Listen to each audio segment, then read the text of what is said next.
Fluoride is safe and effective, and it's one of the most inexpensive ways to really cut down on dental decay. Anything we can do to help prevent cavities on children, I think, is very important. Absolutely, fluoride is safe.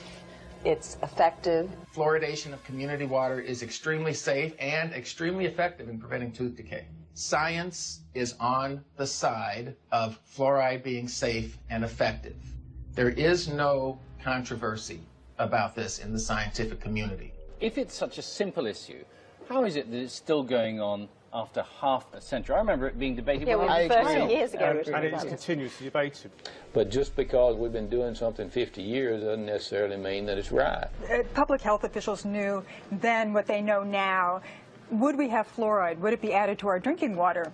Well, today a coalition of scientists, dentists, and doctors are taking action to stop fluoridation until it is proven safe.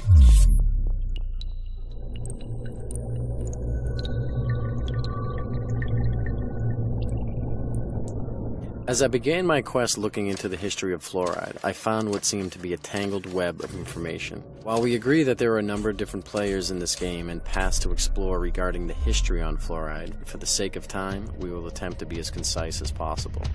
In the last part of the 18th century, a new kind of revolution was taking hold of the modern world. This was not a political, social, or cultural revolution.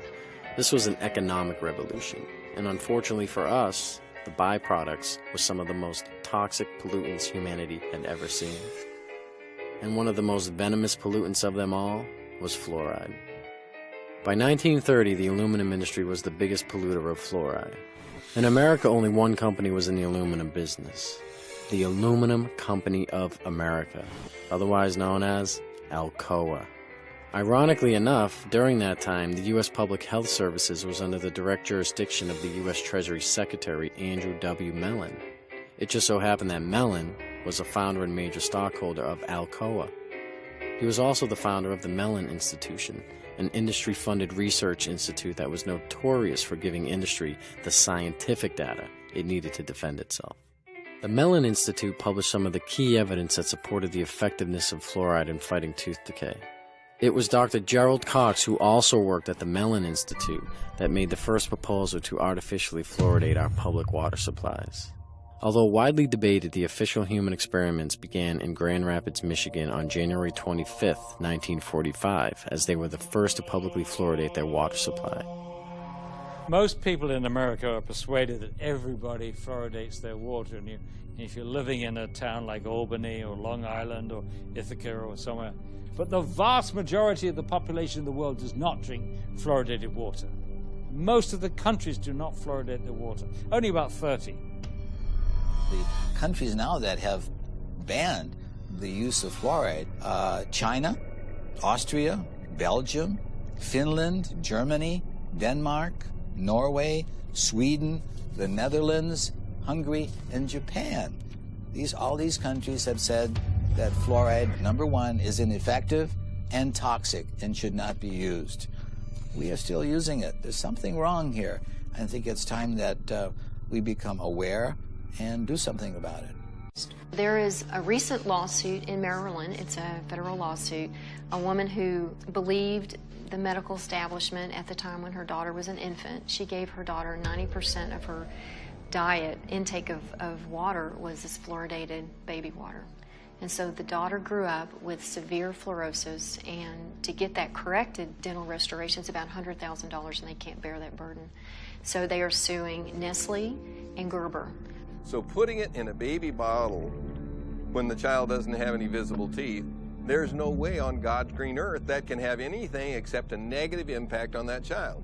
But they sell it in the grocery store as baby's first water. I've seen that for years. How do we educate women to not buy this for their babies? And this is why we wanted the warning for infants, because they're the most at risk.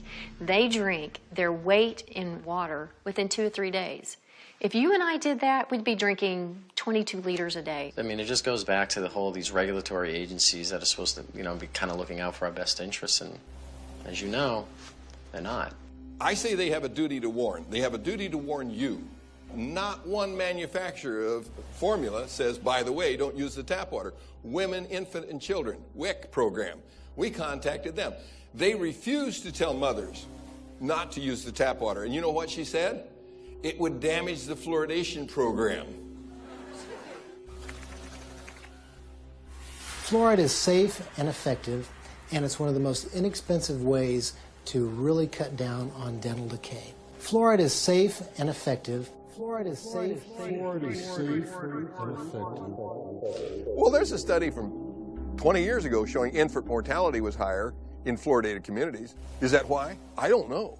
Why didn't they do a follow-up study? I think that would be interesting to know. Children have died, you know. There's been a case of a child who swallowed this. The dentist left the room. The parents didn't know. The kid swallowed it, had to be rushed to hospital. They couldn't save him. He died. So, yeah, it's very toxic substance. There's no question about that. Is that the kind of stuff that a responsible parent would be putting in their child's hand?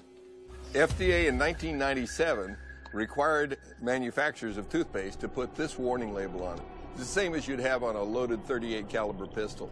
Keep out of reach of children. And only use a little pea-sized amount, which is about the same amount that would be in a bottle of water. And if that amount is swallowed, call the Poison Control Center or seek professional help immediately. So if I drink a bottle of water, should I call the Poison Control Center too? This is just insane. So this is what two different organizations say. One says, don't swallow it. Why did they put that on there? They put that on there because there were 10,000 calls a year to the Poison Control Centers from children made ill by swallowed toothpaste. 10,000 calls, and you know for every call there's 5 that didn't call. And there are only Poison Control Centers in half the states. So that means 100,000 children are made ill by swallowed toothpaste. It's insane to put a deadly poison in a child's hand and say, go brush and be sure and spit out, Johnny. Fluoride has been a slow process of introduction into the dental profession where it's commonplace for us to consider fluoride as the thing to do to help decay. Well, we now know, statistics have shown us, that fluoride is not working. It's very toxic to you and can cause everything from cancer to depression. So, yeah, it's a serious issue.